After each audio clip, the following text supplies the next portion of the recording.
اسمع معنا خويا، واحد الكونغو مليحه نقيه لاسيان معروضه للبيع. هاد الكونغو موديل 2000، سياره مازوت 7 ديال الخيل، كاروسري مزيان، فيها لاسيستي سونتراليزي وفيها الزاج الكتريك، موتور فيها مليح كما غادي تشوف معنا بالفيديو ان شاء الله.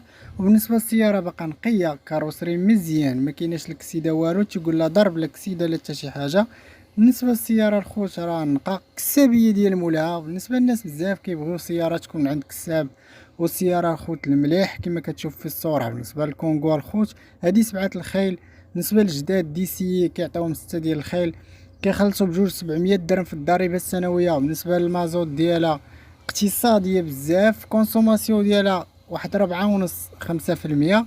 والسياره كتعتبر من افضل السيارات واللي صادقين عندنا في البلاد. البياس ديالهم موجود، موتور مزيان الخوت دي 65 كما كتشوفوا.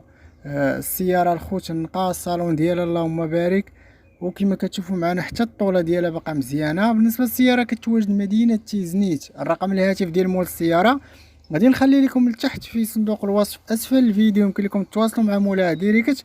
بالنسبه للخوت للسياره راه نقا والمليح، ومولاها تيقول اي لا فيزيت بغيتي ديها مرحبا يمشي معاك لا فيزيت اللي بغيتي. والسياره راه نقاء والصلاح كما كتشوف الطوله ديالها، كذلك الصالون ديالها اللهم بارك باقي نقي فيها لاسيستي. وكما غادي نشوفوا معنا حتى الكوفر ديال السياره، السياره كتجيب جوج ديال البيبان في الخلف.